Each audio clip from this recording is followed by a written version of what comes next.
Hey there, welcome to part 8 of 30 Ways to Become an Empowered Artist. I'm Bob Baker and I just want to thank you for all the positive feedback for the first 7 installments in this series. You seem to really be enjoying them so far, and I appreciate that. I'd also appreciate those of you who have supported or at least spread the word about my current fan funding project or campaign. It's for a new book that I will be publishing later this year called The Empowered Artist.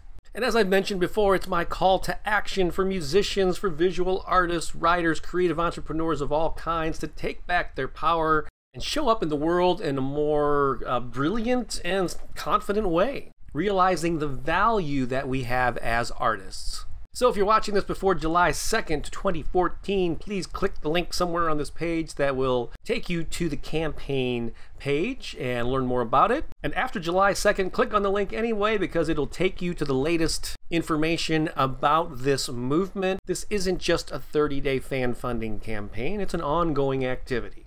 All right, let's get into the meat of this topic for part 8. And I'm trying to figure out the exact way to word this. My primary way that I like to describe this is firm up your filter. Now, I'll explain what that means in just a second here, but it's basically the important role that positive thinking plays in your journey as an empowered artist. Because even though I'm being pretty upbeat and empowering through all these videos, I mean, let's admit it, it's a tough path to carve out for yourself as an artist because there's a lot of societal stigma about the starving artist and the struggling artist and all that stuff, and you buy into it, and therefore, yeah, you've got to put in some activity. You've got to rise above all that noise to embrace your power. And to be able to fuel that journey, you've got to stay positive. You've got to stay upbeat.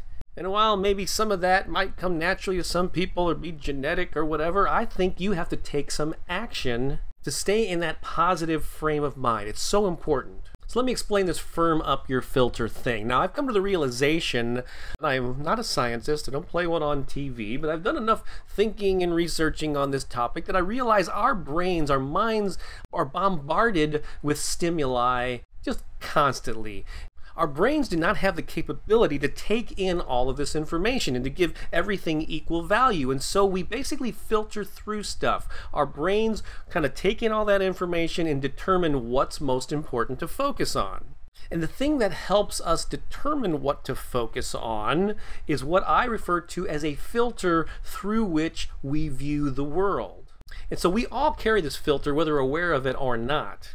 And the things that create and feed and firm up this filter, they're a combination of things. There are the beliefs that we hold. There are experiences that we've had in the past, both good and bad. There are things we tell ourselves on a regular basis. There are things that other people tell us. It's the media that we expose ourselves to. It's the people that we hang around with. All of these things combined to create the filter through which we view the world. And depending on how you build this filter, that will determine your outlook and whether you see primarily positive things about life or negative things about life or some balance of the two. So there are a lot of people out there, you may be one of them, who are cynical and you go, oh, that positive thinking stuff, you're just puffing yourself up, it's not realistic, blah, blah, blah. But I think it's vitally important. Because I'm going to be honest with you here. Here's my view, my truth about positive thinking. And maybe it's harsh for some people, I don't know. I'm just going to tell you like it is, from my perspective. I don't think there's any object truth in the world. I don't think anything is inherently good or inherently bad. It just is. What determines whether something is positive or negative is our perception of it and what we choose to decide that it is. And most of the time, those choices are involuntary. They're subconscious. And so, yes, people that are overly positive and feed themselves positive information all the time, maybe they're slightly delusional. But the same is true for people that are realistic and view things as negative, and they're cynical and they're fearful. That's delusional as well. Maybe it's my own cynical attitude. I believe everyone is pretty much deluding themselves about the reality of life. But the way I figure it, if you're going to be delusional, if nothing is truly positive or negative or whatever, why not choose positivity? And I think it definitely is a personal choice.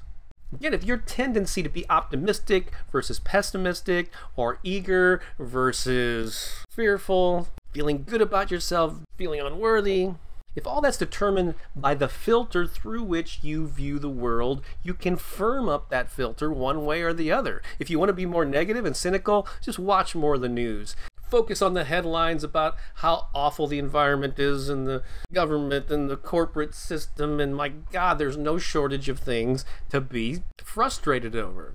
On the other hand, there's no shortage of examples about how good people are, how much good in the world there is, how much positivity there is. It's all about what you choose to focus on. So in your journey as an empowered artist, that's really what this is about. I don't want to get off on a big philosophical tangent, but if you're going to be a truly empowered artist, I think you're going to be more prepared for the journey if you're positive, if you're generally more upbeat than downtrodden.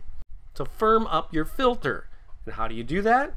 You've got to purposely choose to feed your mind and your body and your environment with positive things. Affirmations are one of them. Keeping a gratitude journal about all the good things, focusing on the good in your life. Regularly feeding your mind with upbeat messages, with success stories, with books and audio programs and movies about positivity and the good that's happening in the world. Hanging around positive people who will encourage you in the pursuit of your art. Do as much as you can to avoid bitterness. And here's a little tip for you that I think could really be helpful. Do you ever find yourself reading or watching something about an independent artist who is successful, whether that's a musician or an author and they've hit the bestseller list or whatever? How do you respond when you hear about these success stories? Do you go, oh great, sure, it worked for them, but good luck for me? Or most people will do this, yeah, but. Please don't yeah, but yourself into a corner. It's ridiculous.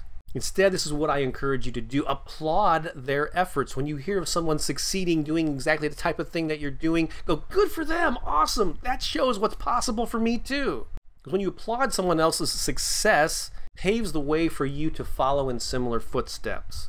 But if you're just cynical about other people's successes, then it's just going to keep you down and unable to make progress with your creative career. So firm up your filter. Regularly feed yourself with positive news, with positive stories, positive people, and then try to weed out all the negativity. Don't go to the news sites or turn on the news as often as maybe you do now. Don't hang around those artists that are talking about how bad everything is and how the local scene sucks. Those people are not going to empower you.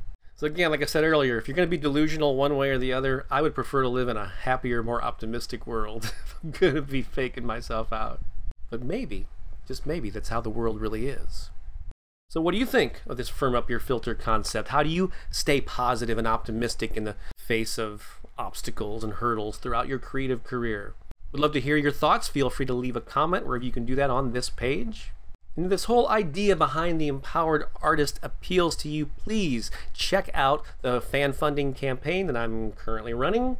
Learn more about it. I would love to have your support in this effort, especially if you're watching this before July 2nd, 2014. All right, that's it for now. Thanks for watching. Stay positive. I'm Bob Baker, and I'll talk to you again tomorrow.